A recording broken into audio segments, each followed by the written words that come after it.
then screams it's a plot to drop the IQ. Fighting amongst each other over rumors that don't like you. Prefer us trapped in melancholy with the wood ones of holly. Suggestions that obliterate to camouflage the folly. Attempted mental robbery, executed sloppily. The hypocrisy, this mockery, and walk the talk with me. Put the hands up to touch the Akasha, cause you know deep down there's something bigger than your wallet.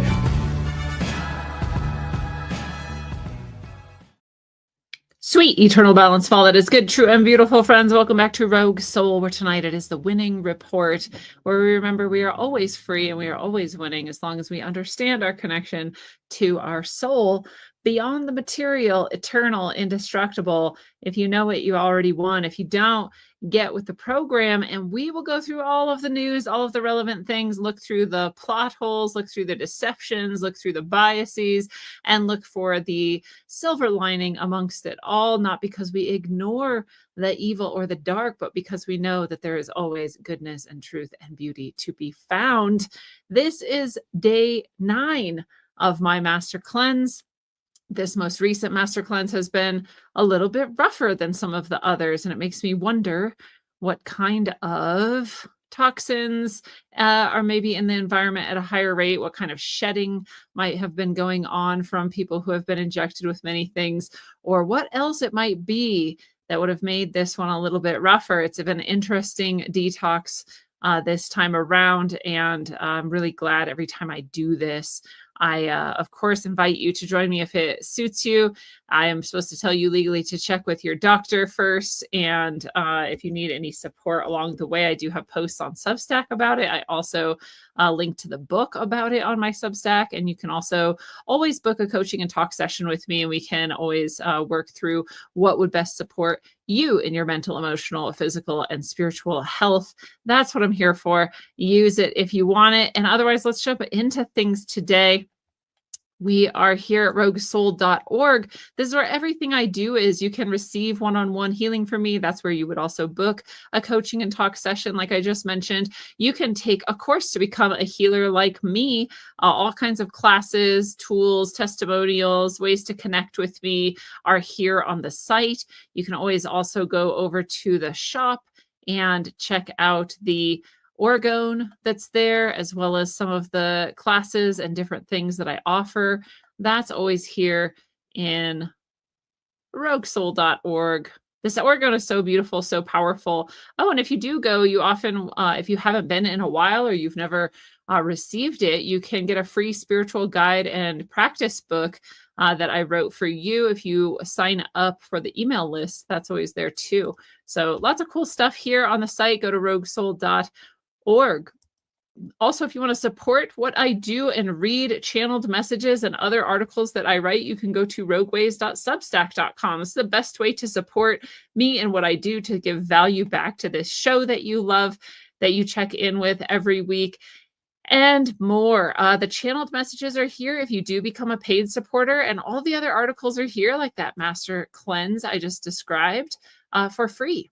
Just by signing up for free, you can get access to all of that. It's a good way to stay in touch. It's a good way to know about things that I have coming up, retreats, classes, and offers, and also read really cool articles, philosophy, history, spiritualism, and all of that.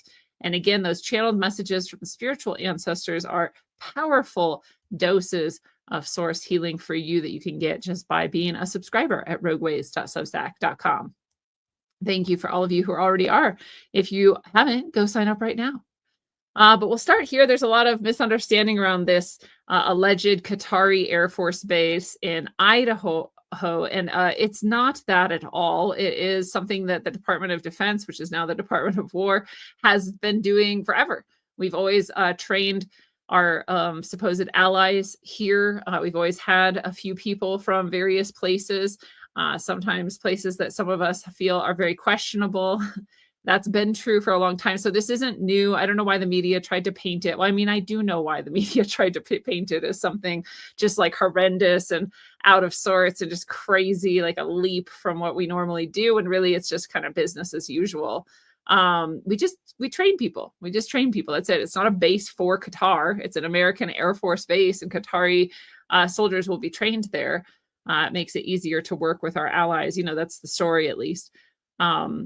And so again, it's nothing new. The reason why they try to pick on things like this and jump on them and get everyone afraid about them is they are trying to throw sticks in the rungs, or however you're supposed to say that, sticks in the spokes of the bicycle of our nation. And so, and sometimes it's good, sometimes it's not. And you just got to keep your eyes open and see. And so, if you personally have something against training Qatari people on American soil, that's something to definitely know and to talk about. And otherwise, it's good to just see through these blitzes the media pulls to try to get you emotional, angry, and, questioning everything. You should question everything. I'd be concerned if it were Chinese soldiers. And I'm not too concerned that it's Qatari soldiers. So that's a big nothing burger, basically. So we'll move on. The Maria Corina Machado, if that's how you say her name, she has been awarded the Nobel Peace Prize. And, people wanted Trump to win it because he has, stopped or helped broker the peace of at least 6, depending on how you count it, 9 different skirmishes or wars around the world just since he's been in office. And so that was a lot better than Obama did. Obama didn't do anything. In fact, he just carried out a significant amount of the wars that we had already been in and continued them. And he got the Peace Prize. So people were pretty upset that Trump wasn't being considered for the Peace Prize. But this Maria Corina Machado of Venezuela received the Nobel Peace Prize, and she dedicated it to Trump. So people were like, it's just funny to watch the people who are brainwashed or mind controlled enough to not have their own thoughts, because, when they saw that, they're like, yes, Trump didn't get it. And it's a woman and it's a brown woman, like Yahoo. And then she dedicated it to Trump, and they were like, had to bite their tongue because they really, really hate Trump. So pretty funny to watch. Does she deserve it or not? I don't know. You'd have to get into the whole Venezuelan thing and decide which side you would support and which side you think deserves it, and if she then therefore deserves it or not. But that's another story for another day.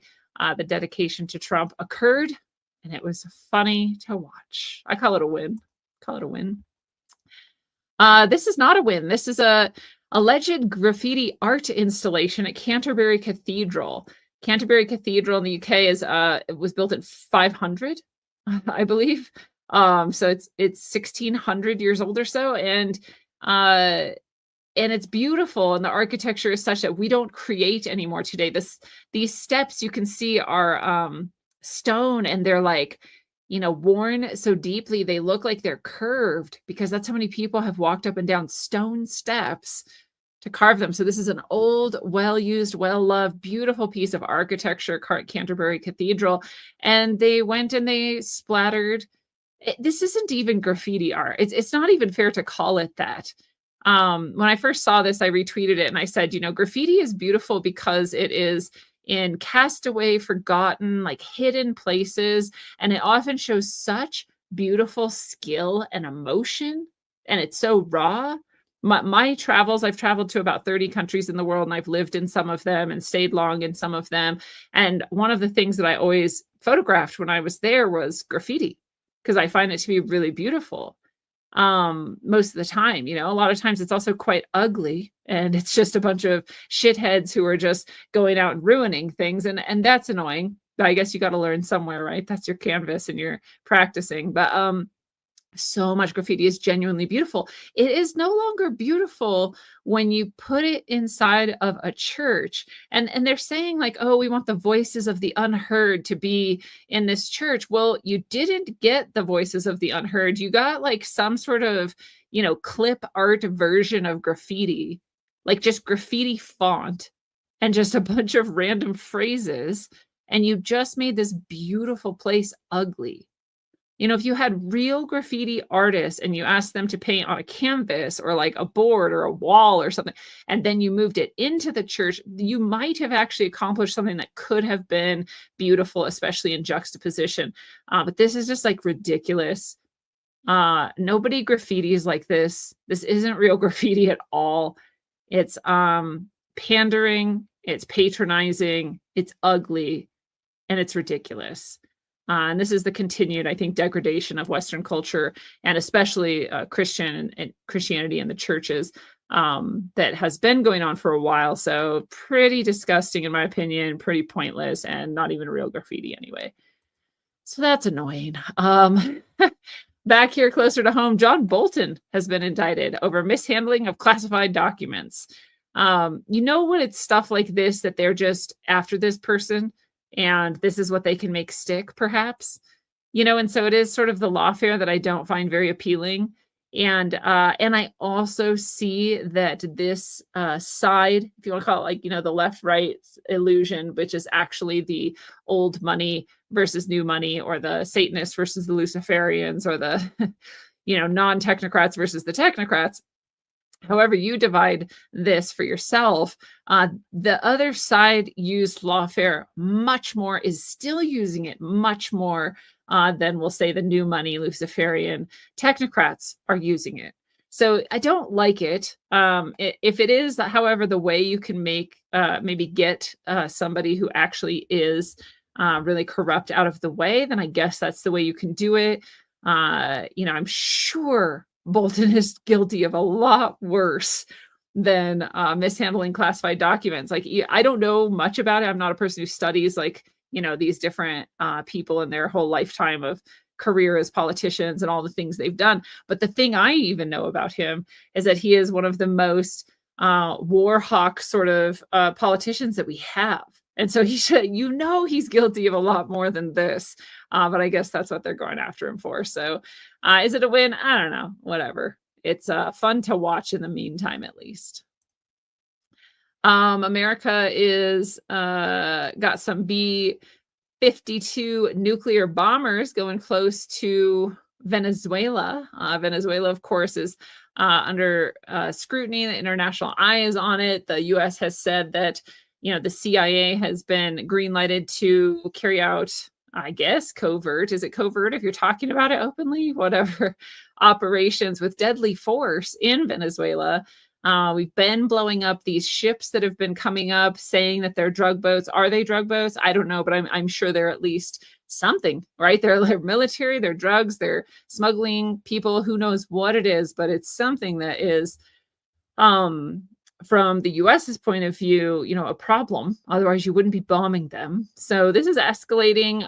It doesn't seem nearly as fiery or potentially horrible as some of the other heating up conflicts, like between us and China, for example. But it's there. I'm sure the people of Venezuela aren't going to like it if we go in and do pull a bunch of garbage, which is our want as the empire of the US expands continuously. So that we'll watch. We'll see what happens. But so far, these nuclear bombers have already been down there, puffing their chest, showing their might, making some threats. And that's happening down in Venezuela, and thereby making us wonder if this is why this head of U.S. military Southern Command has stepped down. We've had a 10,000 troop buildup down in the Caribbean. Because of this, Venezuelan sort of uptick in activity and what might become a hotter war. Is that why he stepped down? We don't know. He didn't say. We know that, again, the CIA has been greenlit to be a part of this. We've been blowing up those boats. That they've said officially the main goal is to drive Nicolas Maduro from power.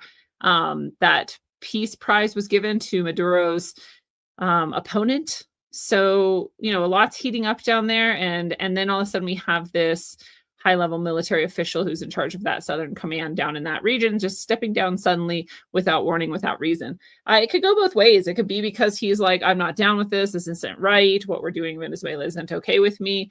It could be a moral issue like that. It could be that he was asked to step down because he was found, to be corrupt or to be not really for whatever cause his higher ups thought was more worthy. We really don't know because there's really nothing about it, but it is interesting to note the timing of it right when we're sort of heating up down there. So there he goes. Bye-bye, head of U.S. Southern Command. And back here, even closer to home, the Pentagon has confiscated the badges of virtually all defense reporters. This is another thing that's being quite misrepresented and isn't bad at all. If you actually look at what's happening, I would think this should have happened. It should have never actually gotten to where it was.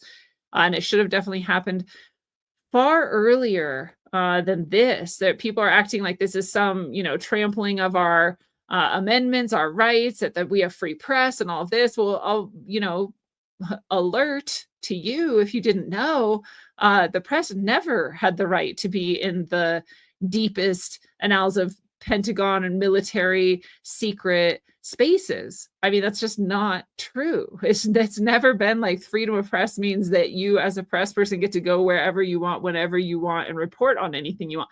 You can report on anything you want. That's the freedom of the press. It doesn't give you access to anything you just happen to want to report on. That's not how it goes.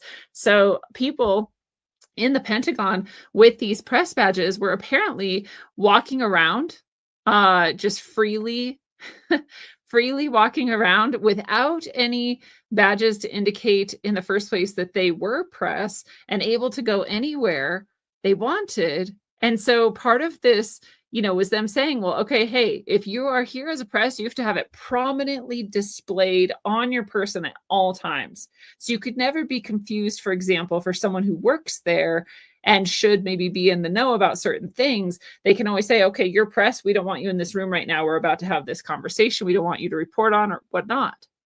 That seems very reasonable to me. One of the other things is they're saying you can't just wander anywhere you want. You're going to be contained to the area that is for the press.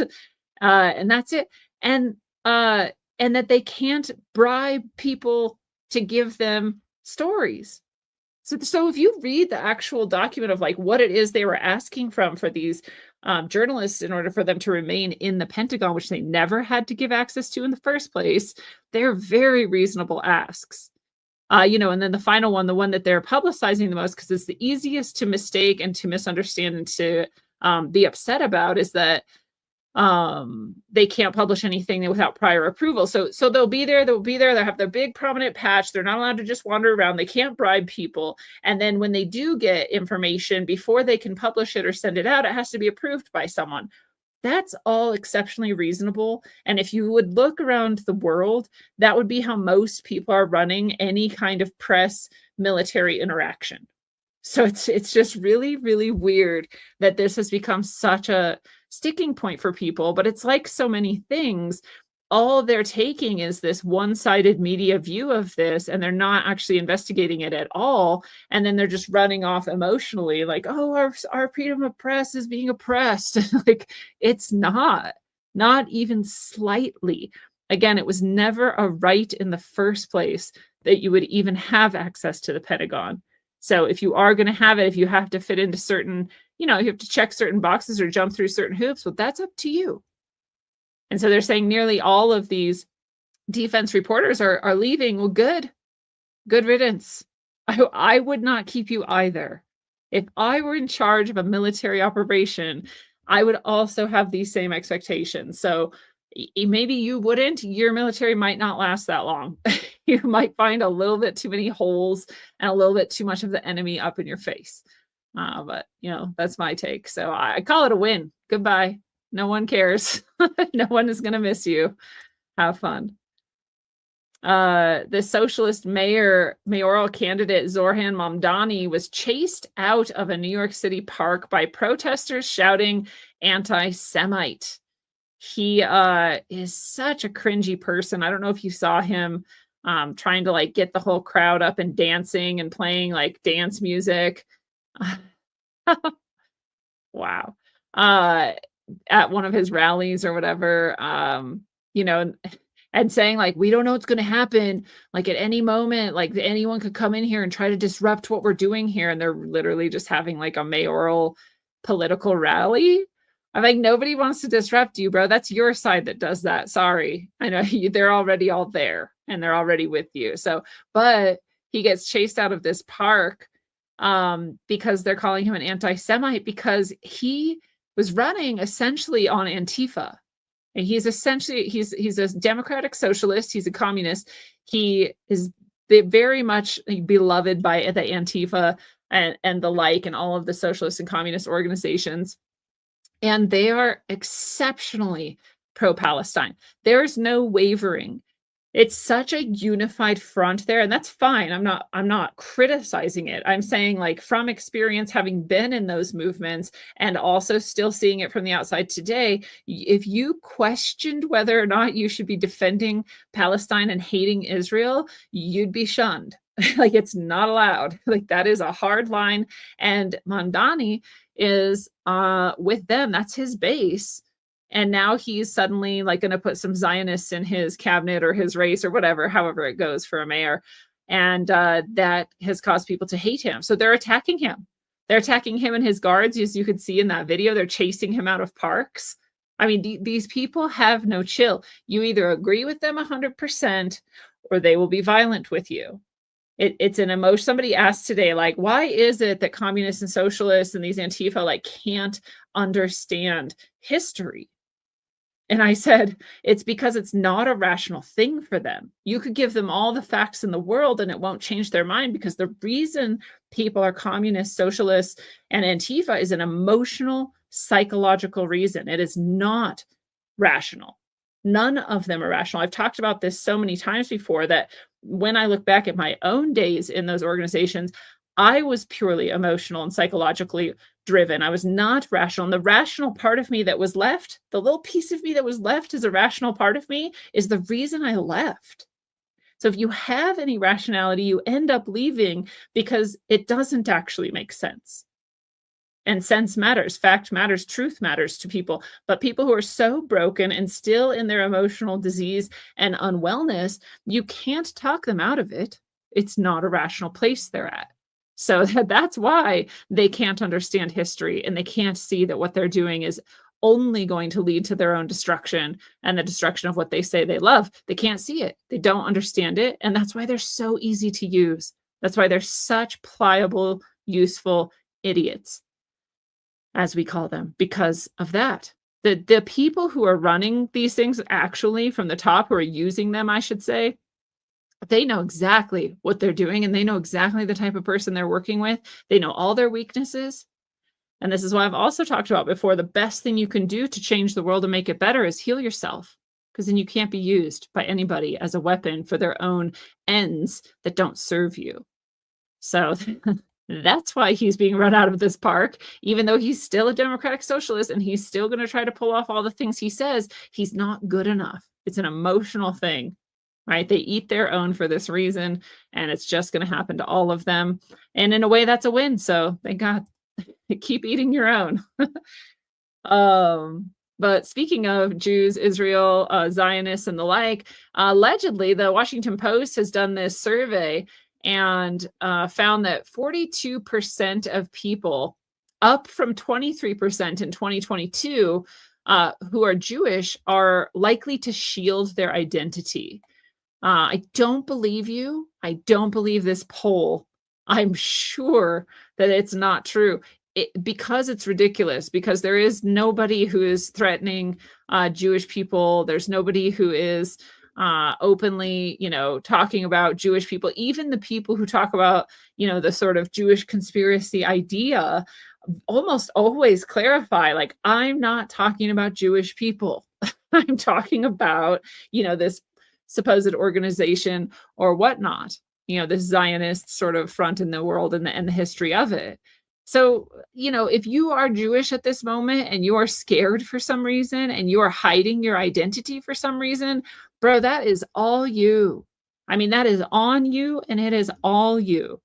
There is nobody who is, the whole country and every organization and every sort of, corporate and everything are very much in line with the ADL.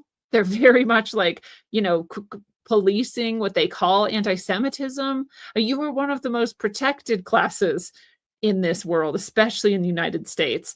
So I don't buy it. I don't buy it even a little bit. I believe that you might say so. I believe that you might be so deep in your victim mentality that you might say so. I believe you might even have deluded yourself into believing it, but just like the socialists and communists, that is 100% your emotional and mental issue. It's not rational. There are no facts that bear it out. And so if you wanted to feel better, You could just pay attention to reality, and you could deal with the emotions within you that lead you into such delusion. So I call BS. But speaking of Israel, a massive Israeli crowd erupted into "Thank You, Trump," as this peace deal seems to mostly be holding so far. There's been some big words against, the I'm totally blanking on the Hamas, and they're not going fast enough, and they're not returning dead bodies fast enough. And I was like, what? Who keeps dead bodies around? What is even happening right now? But whatever's allegedly happening, technically the peace is still holding. Again, the Israeli people have wanted this for the majority of them for a long time. That has been true. I know people like to pretend for some reason that the people of Israel hate Palestinians in general, and that they all think that they're so special and they're better than them and they just want to kill them all. I'm sure there's some of them.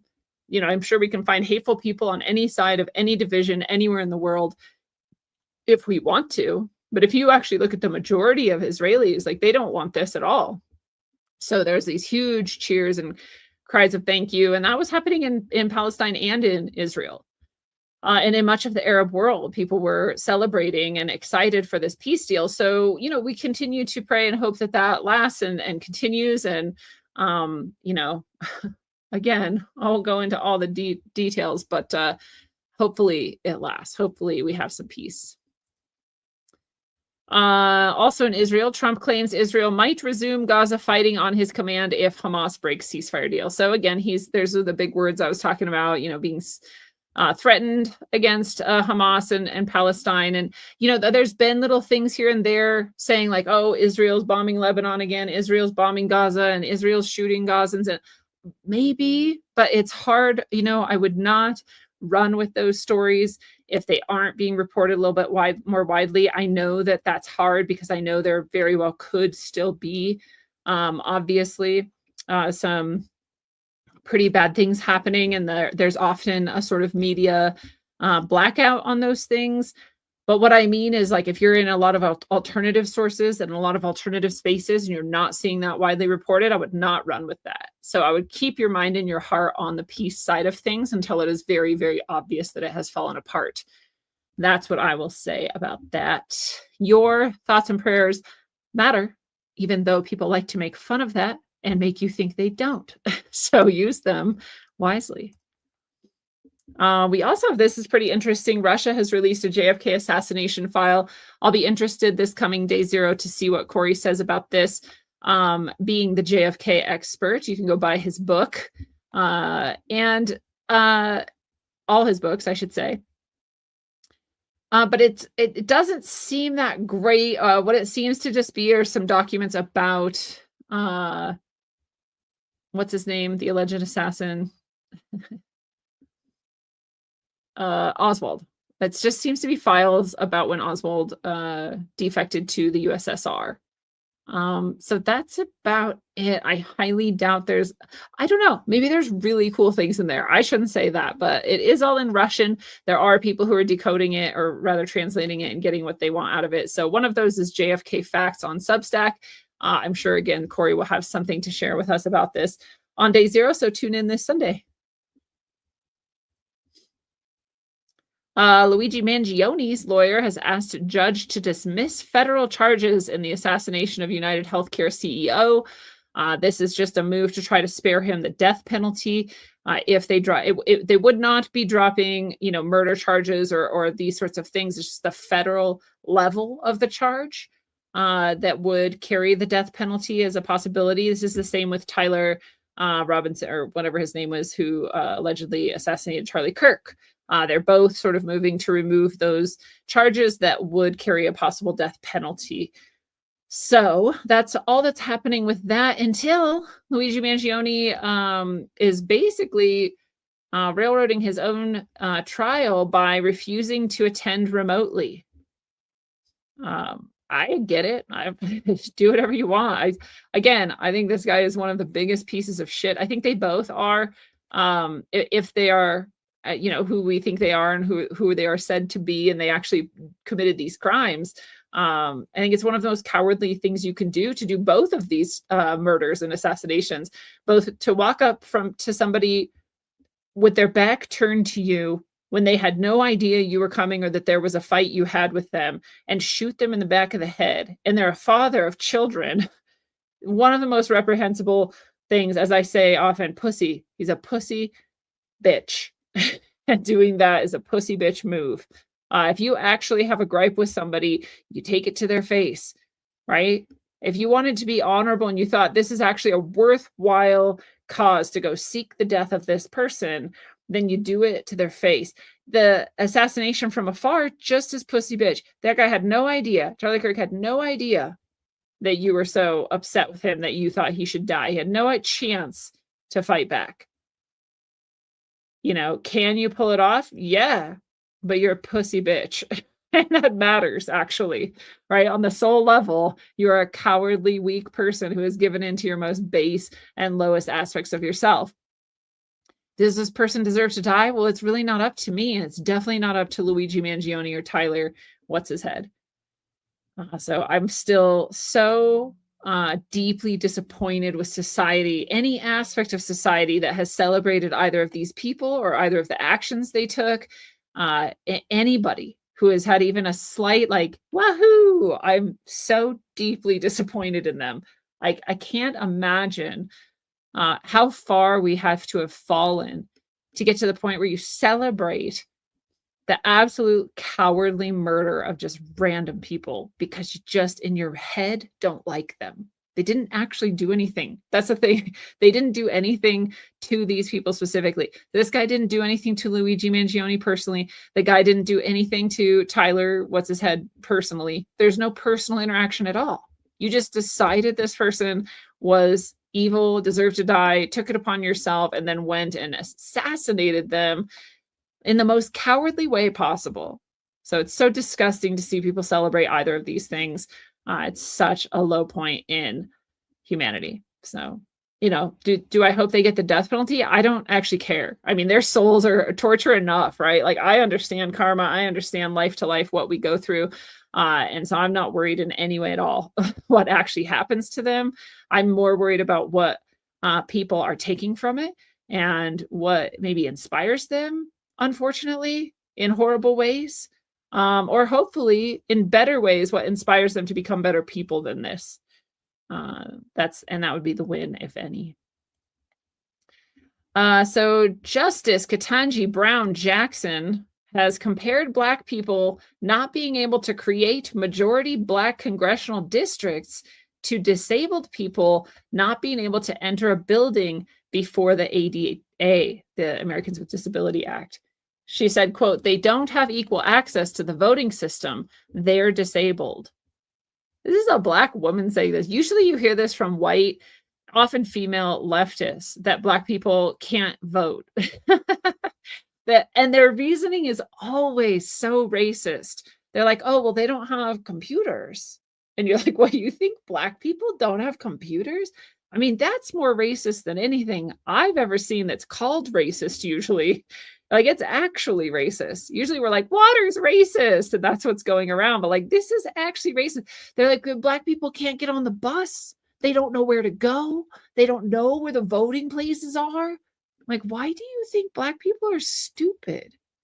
And then if you've ever seen these videos where people will go and walk up to, Black people, and they'll say, here, this is a quote from somebody. They said, Black people can't get on a bus and don't have ID. Do you have an ID? And the person will be like, yeah.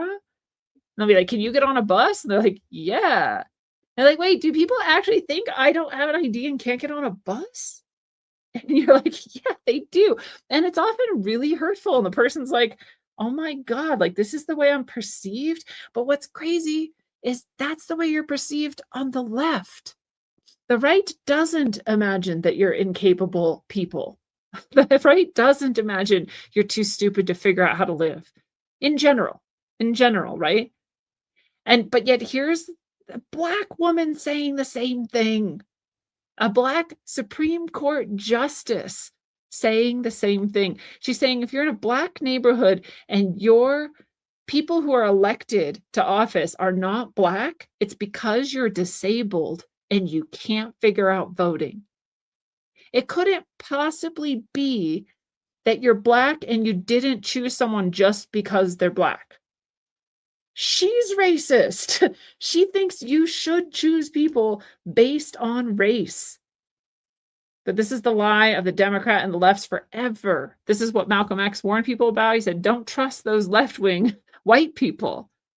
They are the most racist of all, and they will use you and then drop you as soon as it's convenient. And apparently that includes Justice Ketanji Brown. So it's not just white people on the left. It is people on the left. Pretty disgusting.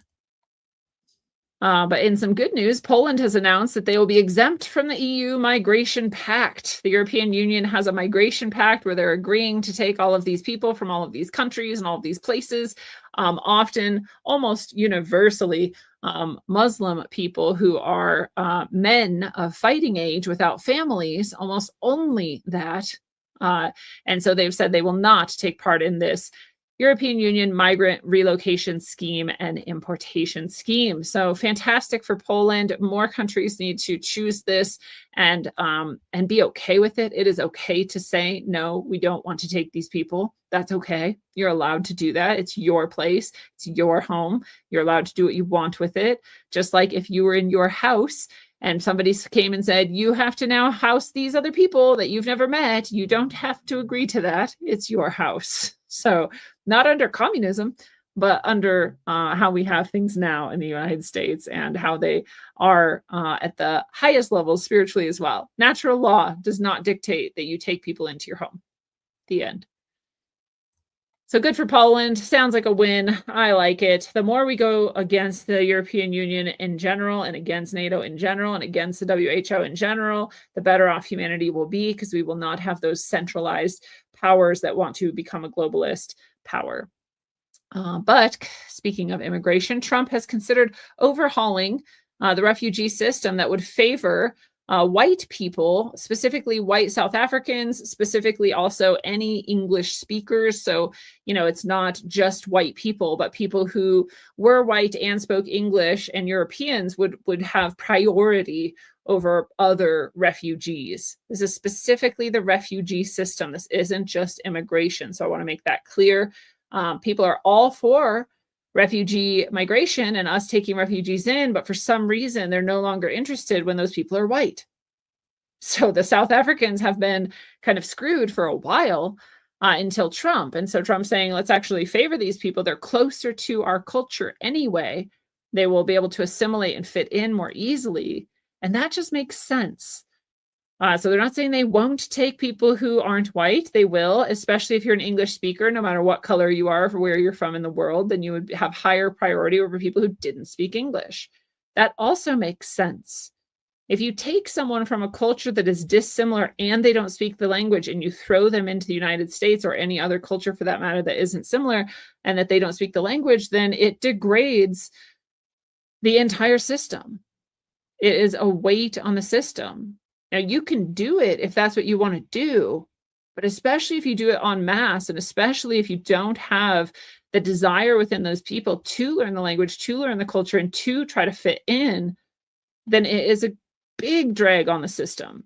That's not how societies function. Societies function because they have things in common and they seem to, in general, at least have some sort of agreement about what society is, how you behave in it, and where everyone's headed together. There's at least a tiny bit. We don't have that anymore with a lot of the migration that's been weaponized against the world. So good move, in my opinion. Definitely a win, especially for South Africaners.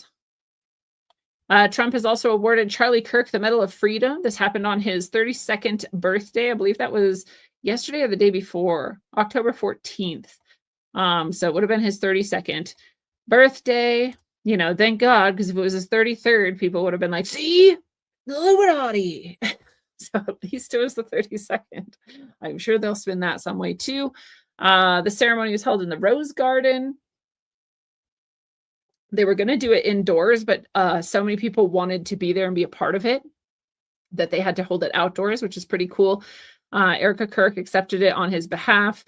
And she said, I heard he loved his enemies.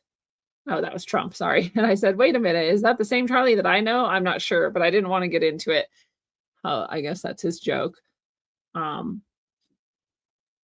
But Erica Kirk said, surprisingly enough, he did pray for his enemies, which is very hard, but he did. She said, I saw him do it. He never did it in front of anyone else, but I can attest to that. Anyways, that happened. People, I'm sure, are really upset about that. People are really upset anytime anything happens that is even remotely positive and has any sort of Christian vibe to it, or tends to be like more white people there than not, or people who are good looking also, that pisses them off. So I'm sure they're really upset, but it happened. I think it's good. Call it a win. So also JD Vance is going to take questions from college students in honor of Kirk. I don't think they're calling it a debate. I don't know that it'll be like the exact same sort of style. I'm sure he will have like bulletproof glass around him or something. But we'll see how it actually is going to be. It's going to be October 29th at the University of Mississippi. And so it's in honor of Charlie Kirk. It's, sort of that same vibe. And I think it's cool. I think actually JD Vance has more similarity to Kirk as far as what young people liked about Charlie Kirk than a lot of other people. They've sort of propped up in, I won't say in Kirk's place, but in his stead, maybe. I think Vance has a little bit more of that energy and charisma that they gravitated towards. And I don't know much about his faith, actually. I know that was obviously a huge part of Charlie Kirk's entire everything he did. I don't know that Vance really has that, but it's interesting. I'll tune in. I want to see how that goes. And what he said about it. Vance said, part of keeping Charlie's memory alive is keeping the mission alive. And I don't think he's wrong. I actually think that's the saddest thing about this, is that there was actually somebody who was trying to talk across divides that were quite huge and magnified by a media and a Satanist crew that wants to destroy everything. And so to talk across that divide, maybe get, like I said, like a touch of that rational, that fact, that sort of information-based arguments into people's minds, or at least in front of them for a moment. We have no idea how valuable that is. We have no idea what was lost in Charlie Kirk's assassination. So I do think it's cool. I hope other people also continue. I know Steven Crowder also got back into his Change My Mind, which is very similar. That's pretty brave and pretty cool, whether you like him or not. It's a good thing to be doing. I hope more people do it. I think it's actually really effective and important. So we'll see. ABC News, speaking of Vance, JD Vance, cut him off. George Stephanopoulos literally cut him off and went to commercial in the middle of talking to him.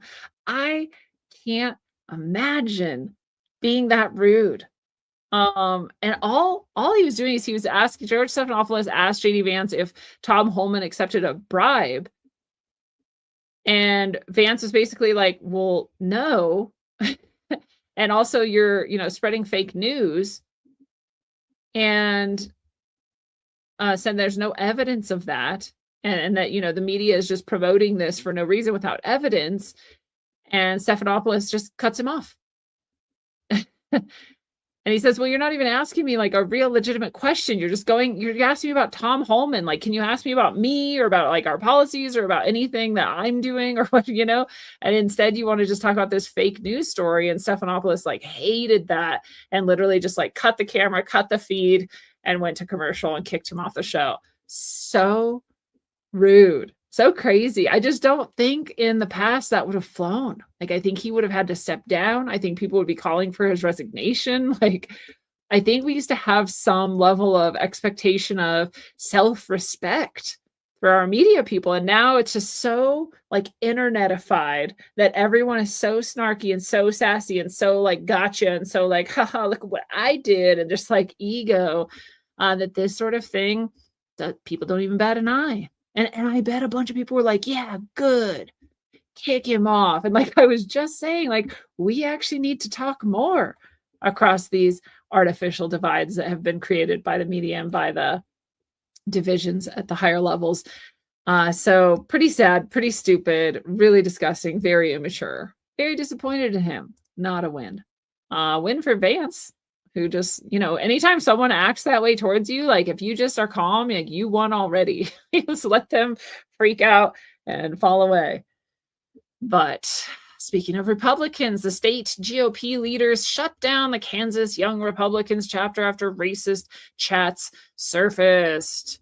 So silly. I again was a teacher of young people for 14 years.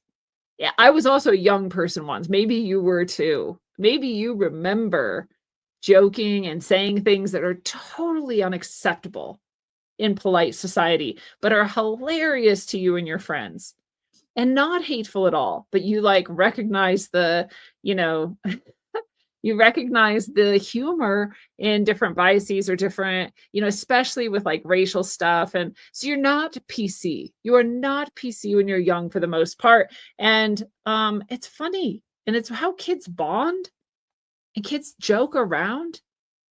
And people act like this is like a race issue, like all Republicans are white, which again, you're the racist one. If you think all Republicans are white, totally racist. But the people in this chat group, these young kids in this young Republican chat group, were all kinds of races. Some of the kids making the racist jokes were that race themselves. So they have like some Asian jokes, and it's like an Asian kid did it. A Mexican kid was making Mexican jokes. Like, this is how kids joke and act. Dude, and if you were this like insistent that even young people like commit to your level of PC, God, you would never be a teacher. And if you would, you'd be one of the worst teachers because they would not feel safe around you. And I'm not saying I'd like let kids say racist jokes, but when they did, well, actually, what was really cool is when they did, other kids would be like, that's not really cool, dude. Don't do that. And then they would stop. So I never actually mostly had to say anything. But if I did, I would just be like, hey, like, I know you're not a hateful person. You don't mean anything by this. It's just not cool to do it in public. Like, that's it. If you come down on them like they're some sort of racist failure of a human and all they were doing was making a joke, like you've now lost them. They no longer respect you because you didn't even notice that they weren't serious and that they're not hateful or racist. You just went with right? You went with the politically correct thing. So again, I think when you were young, you probably made jokes that were your future self would find inappropriate. I'm sure that you've heard kids say things and do things that did not make them hateful. It was just something that they said. They're kids. So I really don't care. I didn't see anything in this that made me be like, oh my God. Again, what disturbs me more is when there's young kids who are celebrating Luigi Mangione or celebrating Tyler, what's his head, or celebrating murder or being excited by the possibility that more people are going to get murdered. That disturbs me more. It disturbs me more that there was like a senator or someone recently who some of his messages came out where he was saying that one of his opponents, a Republican, should be murdered and his kids with him.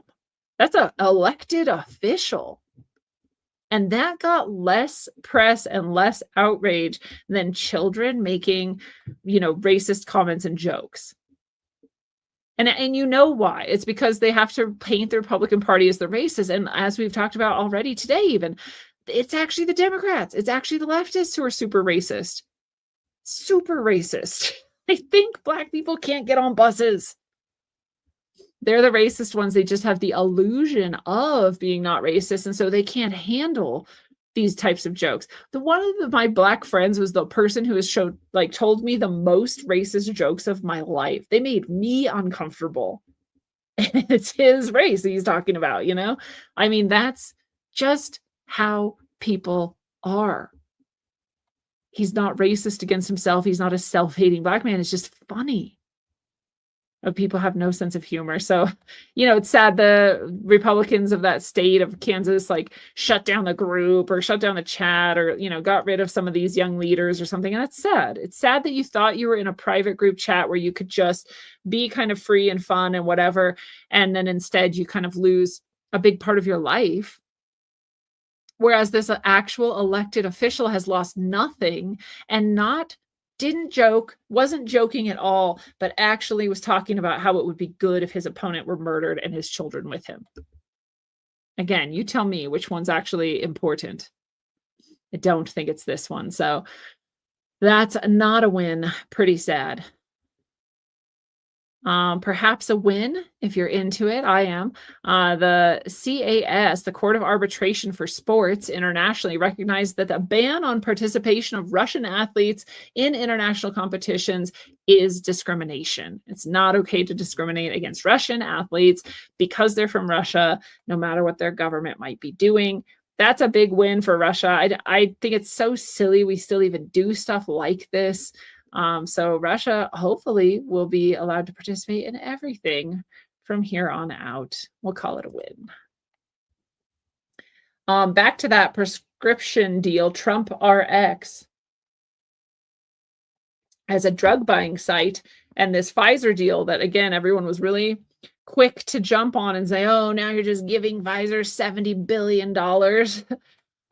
But again, as one of those people I talked about last winning report pointed out, that was Trump forcing Pfizer to invest $70 billion back into the US economy, which they wouldn't have done otherwise. There's actually huge strides being made on this front. They're no longer going to be able to have their drug commercials unless they want to pay for like 5-minute long commercials. We have this new site that's going to keep prices down for people's prescriptions. We have Pfizer being forced to invest all of this money back in the economy. Remember, they got gifted basically all of this money through COVID. So at least some of it's then coming back into our own economy. Thank God, right? That's not a bad thing. So I know people are really upset about it, but if you actually look under the hood, there's some really good aspects of this. And like anything, it could fall apart, it could get twisted up, it could become, not so great. But in the meantime, what we can know about it is that it's going to help a lot of people. So calling it a win, let me know if you disagree and why. Speaking of medicine, the Texas Medical Board has a new requirement for patients receiving complementary or alternative medicine to complete a 3-page patient disclosure and consent form that may not be changed, modified, or altered, and that must be kept in the patient record. Off-label prescriptions for FDA-regulated medications are now considered, quote, complementary and alternative medicine if they're not generally considered routine treatment. This formally enacts the guidelines previously issued regarding the use of off-label drugs to treat COVID-19. The new rule removes safe harbor provisions that were in the previous version that physicians should be allowed a reasonable and responsible degree of latitude in the kinds of therapies they offer their patients, and that patients have a right to seek complementary and alternative therapy. So short story, it's going to make it much harder in Texas to get any alternative therapies, especially if they're prescription based. So like a lot of people are using ivermectin and fenbendazole against cancers, various types of cancers, and they're doing it quite successfully, but you still need a prescription if you want to have, high quality and more trustworthy sources. You can get those things without a prescription, but then you have to guess at the dosage and you're kind of just, flying a little bit blind. If you have a doctor who understands that you can use these things and it's like, yeah, why not try it? And they can prescribe it and monitor it. So it's maybe a lot better. It's more ideal if we had good doctors. And so it's really sad that they're, again, fighting against this so heavily. There's so many treatments and cures that have been suppressed by pharma, and now we can't even use the ones we know about and we're starting to use more often, at least not in Texas.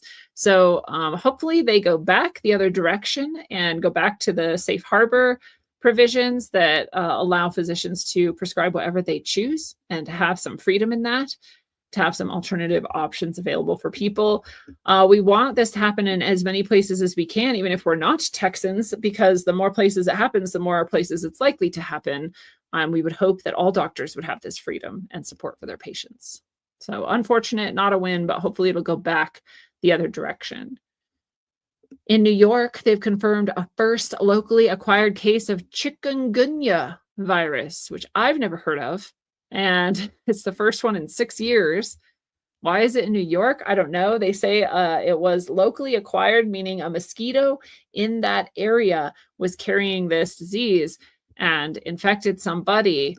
Symptoms are fever and joint pain and rarely fatal. And most people recover in about a week. So it doesn't sound that bad anyway.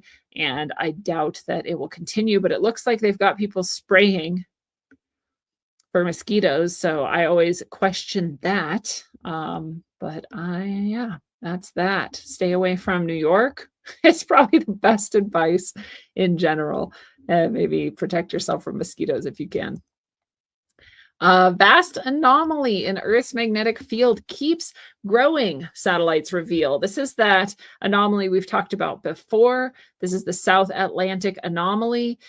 It is stretching from South America to Africa. It used to be a little patch down there. Now it's bigger and bigger and bigger. This is one of the areas where some people think the pole, as it continues in this geomagnetic excursion in its drift, that this is where the pole might end up. And that's why this anomaly is getting stronger, as it's sort of pulling the pole that direction. That's probably the best guess.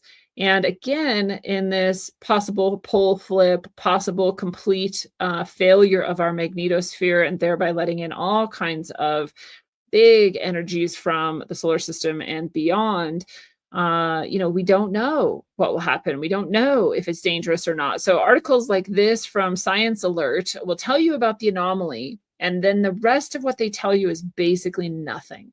Because they're like, well, we don't know what it is. We don't know what it does. We don't know why it's doing that. But we're going to study it so we can understand these things better. And they mention the pole shifting or moving and possibly flipping. But then they instantly tell you, just as the other articles we've covered on the Winning Report before have, that it's no danger to you. Don't worry. So in the same sentence and breath, they'll tell you, we don't know what this is, but it's safe. Do you know anything else you could say you don't know what it is, but it's safe? I don't. So no, I mean, it's not safe. We don't know that it's safe. And we don't know that something won't happen that is quite disruptive to humanity. We have no idea, in fact. And it seems, if we're smart and we look at the history of the world, that often cataclysms seem to come around the times of pole flips. So those also tend to leave evidence of big micronovas and the like. And so are we going to have, again, this big wave of energy come through the Earth as the magnetosphere weakens and the pole slip? Yeah, probably. I'll keep telling you that just in case you didn't hear me say it the other 7,000 times over the past 10 years. In this geomagnetic excursion, we might expect more of these headlines too. Flights grounded at Los Angeles airport due to equipment outage. They don't say exactly what the outage is. That's how it tends to be. They talk about cyber attacks often, or they talk about, if you remember that one we covered where it was all of Spain, Portugal, and part of France, they actually at the very beginning said this was a high atmospheric disturbance of some kind, and then they quickly shifted and said, oh no, it's because of the grid's infrastructure is old or something. And you're like, wait. Okay. But as the magnetosphere weakens and this energy continues to come in deeper, we might see more of these things. I don't know for sure if this was an example of that, but these types of things would be happening more often during this geomagnetic excursion, as well as these big earthquakes. The Philippines actually had over 20 earthquakes, all of them 5 point or above. The biggest one was 7 point or so. And this has just been in the past week, and huge earthquake. If you saw it, then you know it went on forever. The main earthquake, the 7 point earthquake, was like more than a minute long. And I was looking into this because I was like, that doesn't seem normal. The few earthquakes I had up in the Pacific Northwest, they'd be like 10 seconds, you know? And so I looked it up, and it's like, yeah, the average is actually like 7 to 15 seconds, I wanted to say. And so I said, well, how, common is it for it to be a minute? And it's really rare. It's very rare. We don't even have recording of an earthquake this long. So I think it kind of went around. People saw the headline, but I don't know if anyone really thought about how crazy this earthquake was. It was very shallow as well, which is not good for humans, because the more shallow the earthquake, the more damage it does. We want them to be deep down in the earth, so we might feel a shake, but it's like so removed for us. But this shallow, giant 7 point something earthquake that lasted a minute is somewhat anomalous and very strange. And so then there was 20 aftershocks, and all of them again were 5 point above. So big aftershocks continuously for a while. So yeah, it was a 7.4 was the first one, a 6.9 hit after that, and then we had 20 that were 5 point above within a couple miles of that place. So this is on the Ring of Fire. Yes, it's in a subduction zone, which often has more activity than others. So that can be more dangerous too. So it's not like this is totally unexpected in this area. It's just that it was big, it was shallow, and it was long earthquake. So I chalk this up again to the ongoing geomagnetic excursion. We can expect more of this for sure. And so in the similar area in Indonesia, also on the Ring of Fire, we have Mount Luotabi Laki-Laki is erupting, huge eruption, 10-kilometer high volcanic ash spewing, really big eruption. They did do some evacuation, emergency alerts, told people to get out of there. We did have an earlier eruption last year around the same time, and some people actually died in that. Widespread damage was there. And so that area is pretty hot right now. Anywhere could pop off at any time, especially in a geomagnetic excursion. So if you're anywhere near a fault line, it's technically possible that things get a little crazy. But especially, of course, the Ring of Fire. That's why it's called the Ring of Fire. That's why we all learned about that in like third grade. So not unlikely to be in that area, but I would not expect it to be contained to that area as we continue through this geomagnetic excursion. And if it is the end times, Pope Leo has received a purebred white horse right in time. This is a horse they're naming Proton, which is an interesting name. He's a purebred Arabian, and it was a pretty weird gift. It's a 12-year-old horse. It's a gift from the Mikowski stables in Kolobrzeg. I have no idea. And it will reside in Castel Gandolfo, home to the Vatican's Equestrian Center. So I it's cool. It's nice. It's just funny because I was just like, wait, white horse? White horse is in the apocalyptic visions of Revelation, and the white horse represents conquest or a deceptive peace or false messiah. So is that Pope? Is it the Pope? Or is it just a coincidence? Who knows? You decide. Interesting stuff. But speaking of things that are actually crazy, beyond getting a white horse, this is a video of a music festival, I guess, on the Giza Plateau just this past week. So check this out. I mean, flashing lights, everybody's got their phones up because there's a giant, like, goddess-like person dancing in the sky and coming out at the crowd, dancing in time with the music, and very 3D holographic giant being. They also had, these twin pillars right in front of there you see them over here. I guess there's many twin pillars right in front of the pyramids. They're shooting out like lasers across the sky. I know people who go to music festivals will say like none of this is that crazy, and this actually isn't even a hologram. That's a screen. So I guess it's just that it's because it's in front of the pyramids that it seems so weird. Like it seems so crazy that you just see these actual heights of human achievement in the background, and then you just see this. Which is cool. It's cool if it's your thing. I'm not opposed. I just don't think it's that great. So pretty weird. I don't know. I haven't seen any analysis if there's something else going on with like the timing or if this was like an occult ritual. But in general, I tend to agree with people who go to these festivals that a lot of them have a lot darker energy than you might assume, and that a lot of people's energy is being harvested there, and that, kind of occulted rituals are going on right in front of everyone's faces without them knowing. So I'm pretty wary of this type of stuff, and especially in front of the pyramids, it's pretty questionable. Not really down with it. Down with exposing it. That's the win there.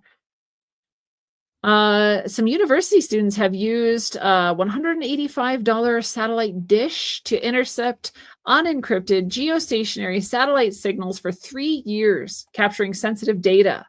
They accessed T-Mobile users' calls, texts, and phone numbers, exposed over 2,700 users in 9 hours. And they said it completely shocked us. It completely shocked them what they could get that easily. So, luckily they're not nefarious, but it makes you understand that Like I've said many times, none of your data has ever been or ever will be private. Anybody who wants it and is good enough can get it. If you know what you're doing, there it is. You can do all sorts of things to try to keep it private, and it's probably not going to work. And I don't say that to be like a black pillar about it. I'm just saying, you're not a hacker, then a hacker's better than you, and they're going to find a way. So yeah, pretty interesting study that shows that none of your data is private. So we didn't even need the NSA. We just needed a couple hackers with an $185 satellite dish, and there you go. I think part of what they're saying though is like they're not even really hackers. They just like set this up and just got it. So like if they can get it, definitely hackers can get it. We'll say that. Good to know. The win is in knowing that nothing you're doing is private. Speaking of technology, Meta and Fortnite are pushing an AI video game characters into the mainstream. Their AI video game characters are going to be able to have unscripted conversation with you. This is in Skyrim, Fallout 4.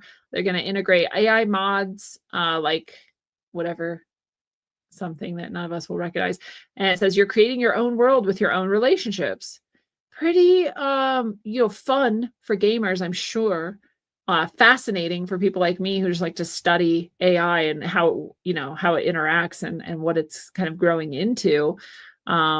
Very, very, we're sliding down that road where if you don't understand what AI is, it's just going to continue to deceive you. And I don't mean that in like this weird, nefarious way. I mean that humans are projecting onto their AI that it is real or meaningful or that it matters or that they should believe it or trust it. And it's just a machine. And so that's the danger. That's what I mean. It's deceiving you. You're actually deceiving you through it. You're using it to deceive yourself. And if you don't know that, then you're especially doing it. If you do know that, you can interact with it with some sort of safety because you recognize that it is just this mirror that you're interacting with. If you don't know that, it can lead to pretty deep damage. So yeah, I don't know. It's interesting. I'll be interested to see how that goes. I want to try it out myself. Speaking of tech, more tech billionaire Thiel says Greta Thunberg is a servant of the Antichrist. This is in those talks that I really wanted to listen to and be a part of as my fascination with Peter Thiel has been growing. And he gave a series of 4 talks in San Francisco about the Antichrist and technology. And in it, part of it that was, I guess, leaked or something, because you can't find it still. If you can, send it to me. I want to know. I want to hear it. But in it, he called climate activists Greta Thunberg and critics of technology or artificial intelligence, quote, legionnaires of the Antichrist. This remark was made during a series of private lectures where Thiel warned that those advocating technology regulation could lead to global authoritarianism. So again, I did listen to some of his other talks because I couldn't listen to this one. And I was sure he's the Antichrist. And so I found his other talks about the Antichrist and technology. And, while he doesn't mention Greta Thunberg and whatnot, he does talk about this. He talks about this topic. So you can listen to it if you want. There's, places you can go and listen to his talks on the Antichrist, just not this specific series. And I didn't disagree with anything he said. So it's very interesting. I am also of the opinion that you should not try to control or restrict AI, and that the more you do so, the more you create a future dystopia. And if AI is open, free, and accessible by everyone and able to grow as it does, then at the very least, we will have safety in that every single person has access to it. If you, like I believe they recently did by giving us a new model of ChatGPT, and keeping the sort of more functional one off of the charts and away from us, if you continue to do things like that, it is going to be quite harmful for society. If some people have access to the most advanced tools and other people don't, then you will create centralized power that is disturbingly powerful. So not only do we not like centralized power, we don't like centralized power that has tools that humans alone should not possess. Humans in numbers can possess more safely. It's really interesting because I'm like talking myself into agreeing with, I believe it was Asimov who came up with the tiers of, societies. in that, we should all have the means to destroy the whole world, or else we shouldn't call ourselves a society and we won't be headed the right direction. And I think Thiel's making a very similar argument, actually. So interesting argument, interesting talk. And yeah, if you're, in the climate change movement without knowing it, you're already anti-technological freedom. So very, very interesting how those things are coming to a head against each other. And we'll see where that goes. Also in tech, the world's first high pulse microwave robot is going to fry drone swarms in seconds. It's interesting because we were just talking about this on the last Day Zero about how Israel's sort of Iron Dome was shown to be basically defeatable by sending all these drones in, and then it just sends missiles at all these drones and wastes all its firepower, and now you can send the actual missiles in. And so this would be a way to circumvent that, right? All these drones are becoming more and more used in 5th generation warfare and the like all around the world. And if you have this EMP pulsing robot that can just snap them down out of the sky, then there you go. You don't have to waste all your missiles on them. So pretty cool. That's been revealed. And we'll see where wars go from here. Also in technology, apparently Twitter or X has done something where they show where accounts are based, how many username changes they've had, and where they're connected from. And this is going to bring down sort of bot farms or overseas-based engagement farming down, which will be great for everybody and will perhaps make the algorithm a little bit more tolerable. So that's a cool thing. I'm a fan of that. I hope it actually works in the way it's intended and that we have more clarity on what's actually going on and who's actually real online. So pretty cool, in my opinion. We also have this about China, because that bot farming stuff and that sort of thing is very much like a East versus West sort of thing. And China's definitely is in the lead on bot farming and engagement farming for sure. Like for sure. And it's highly manipulative, and it's especially manipulative towards what people see where is on social media. And so China is also forging influential environmental protection networks that are prompting Western countries to tighten their laws and climate targets in line with Beijing's agenda. This is out of Germany. This is from a pretty alternative media source in Germany. And they're saying how China turns the climate movement against the West. They're forging all of this and creating economic situations and alliances and getting their technology into places it wouldn't have already been. There's so many things. And I'm so glad, because I've talked about this before, how a lot of our green technology is coming from China, is controlled therefore by China, is also able to spy on us for China. And that we need to pay attention to that. And so I'm glad to see some attention is being paid. I hope more attention is paid. It does seem like the understanding of the threat that China holds has been growing. Here in the UK, their MI5 has warned their politicians that they are targets of Russia and Chinese spying. I think normally they would have just said Russia. But the fact that they're saying Chinese spying as well is hopeful for me. So at least you have to know you have an enemy in order to even stand a chance against them. And that's why I'm a fan of understanding that evil exists as well. But MI5 actually came out and said this, cautioned them, and are kind of showing them, like, you have already been the target. You are the target. You need to be more careful. And I hope so. I hope as a politician you would have an understanding of this. But, clearly Eric Swalwell doesn't. And so do so many others also find themselves in China's hands because they don't understand the threat. So you shouldn't even be able to be a politician if you don't understand the threat, but we are not there yet. So it's cool that they're being warned, at least in the UK. Hopefully in the US that's happening too. And again, speaking of China, the Epoch Times, they received an envelope with a suspicious white powder amid an escalating threat, including impersonations and threats of violence from the Chinese Communist Party and aligned actors. This is I tell people about China's influence on the media, and I don't think they really believe me or understand how bad it is. But the Epoch Times is one of the few media sources that isn't controlled by China, and here's China threatening them because of it. It says the package marked with Chinese postal markings contained a newspaper and a Ziploc bag of powder. And so it was being tested as they tweeted this a few days ago. So again, CCP is targeting them, threatening them, impersonating people, and creating threats of violence against this news outlet.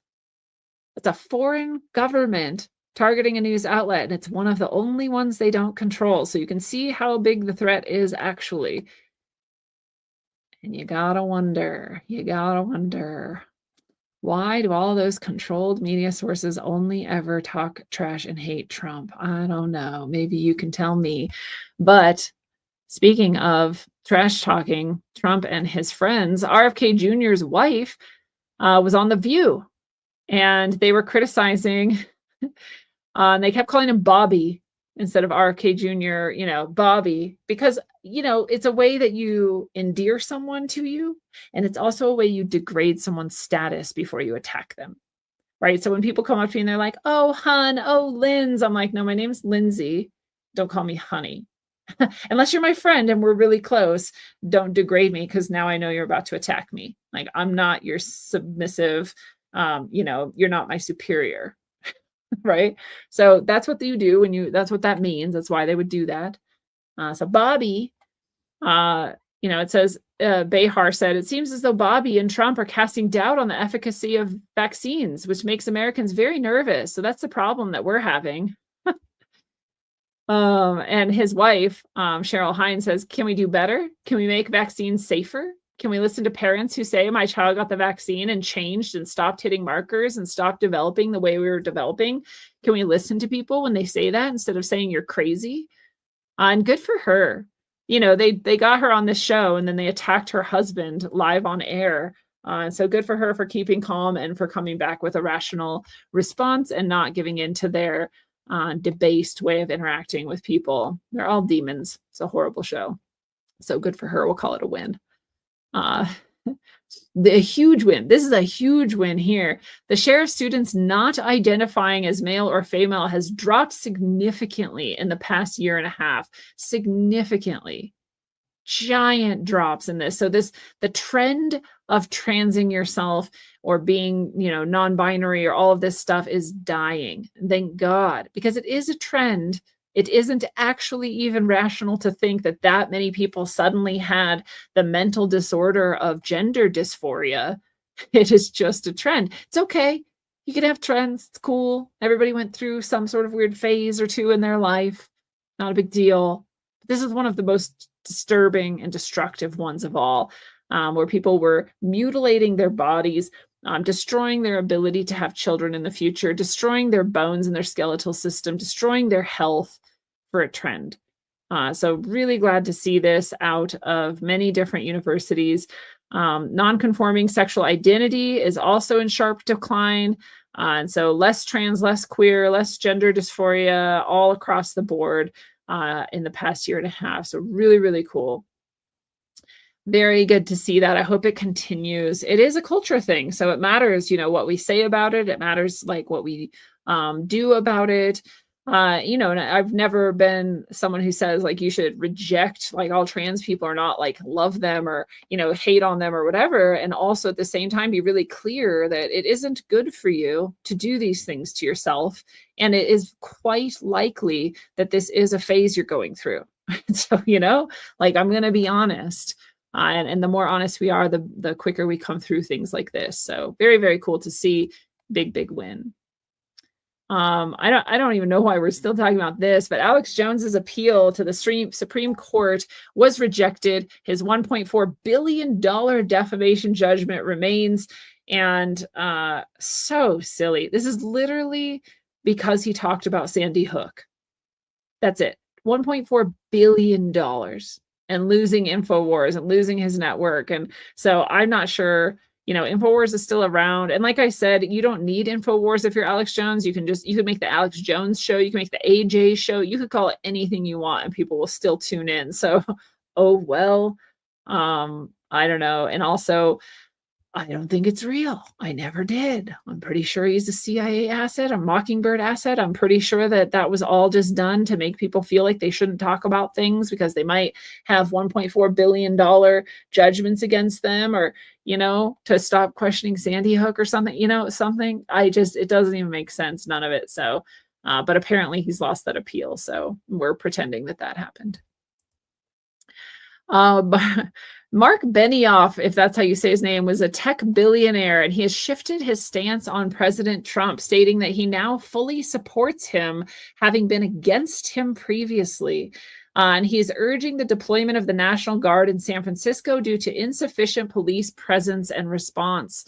In an interview with the New York Times, he expressed frustration over paying for off-duty officers for security at his upcoming Dreamforce conference. He is known for his donations to left-wing groups and acknowledged a change in tone as he seeks to address rising crime in San Francisco. He promised visibility of police during the event. Trump previously criticized the city, attributing its challenges to the Democratic leadership, as we know. And of course, a lot of other cities have had the National Guard visit, have had a sharp reduction in crime and a huge outpouring of love from the citizens there, who are grateful for an increase in safety. And it's only the media and some politicians who are upset about it. And a few leftists, but not many. Because even a lot of leftists like Mark Benioff have said, yeah, I want to feel safe. I want to be secure in my city and my place. I want to be able to walk around and enjoy it, and it's obvious. So if you need the National Guard for that, apparently you need the National Guard for that, and he's down. So a lot of people shift. Not a lot of people go the other direction, but a lot of people shift out of leftism and towards, a lot of different things that just aren't leftism and are sometimes right wing, and that's okay too.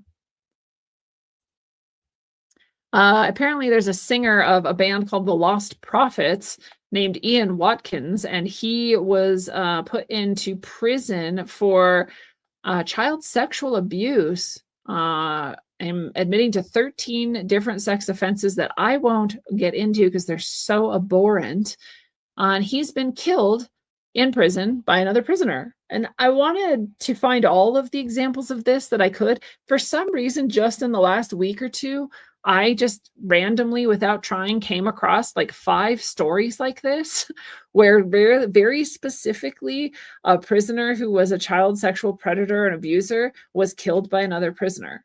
It happened in the UK. There was a bunch of them in the US, and this was one of them. And I just kept seeing it. And every time it filled my heart with joy. Every time I'm glad. When a child sexual predator dies, I am happy. There is no way to rehabilitate a person who has fallen that far, and their only chance is to try again in another life. This one, done. They're done. It's a mercy to stop them from committing more of these heinous crimes. It's a mercy to stop them from getting more of that karma. So I'm totally okay with the killing of pedophiles. And so another one went, and we celebrate. It's a win. Joe Biden is undergoing radiation therapy and hormone treatment for cancer. And is it a win? I don't know. Is this guy even aware of anything? Like, how hard do you fight to keep a person around?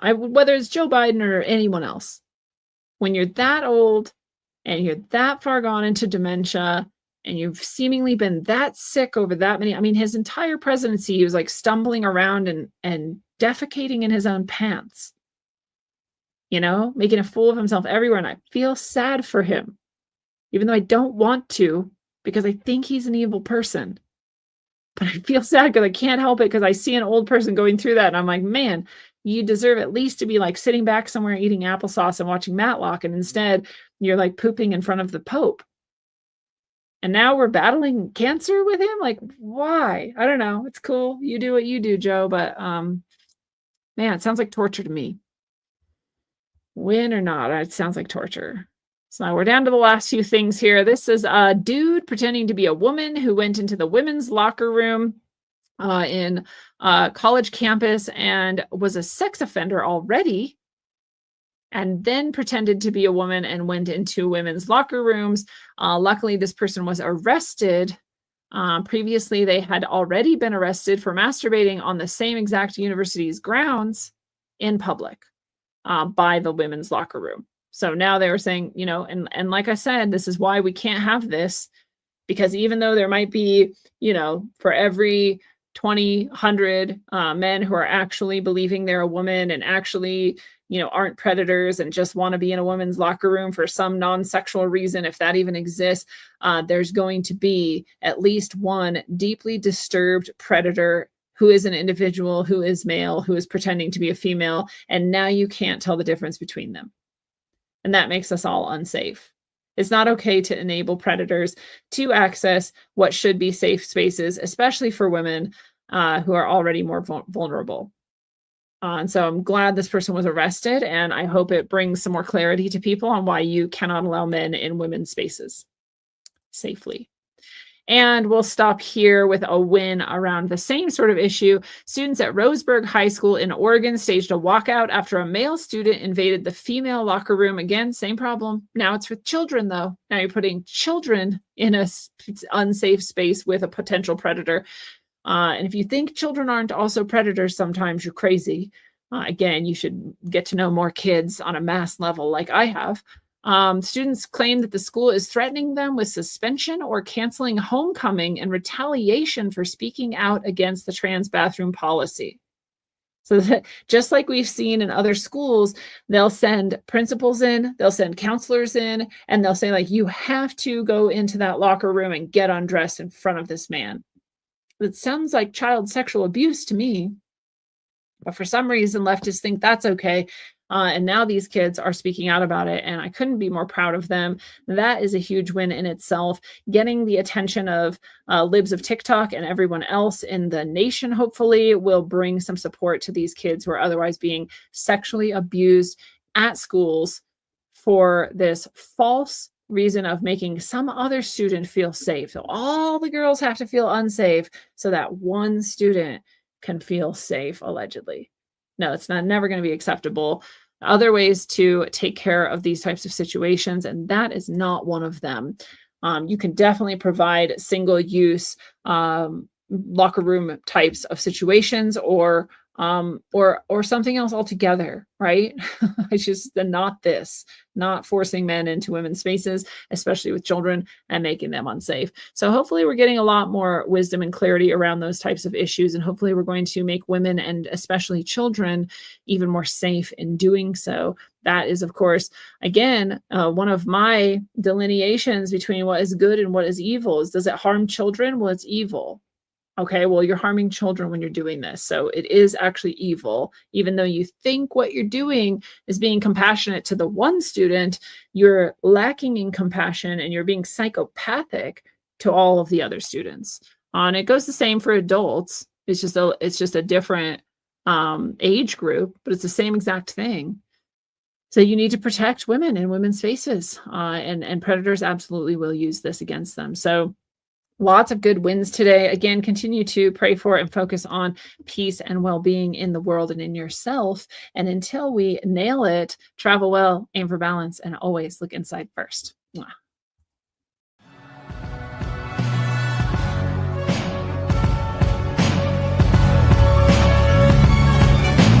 Glued to these screens, it's a plot to drop the IQ. Fighting amongst each other over rumors that don't like you. Prefer us trapped in melancholy with the wood ones, the holly suggestions that obliterate to camouflage the folly. Attempted mental robbery, executed sloppily. The pomp this mockery and walk the talk with me. Put the hands up to touch the Akasha, cause you know deep down there's something bigger than your wallet.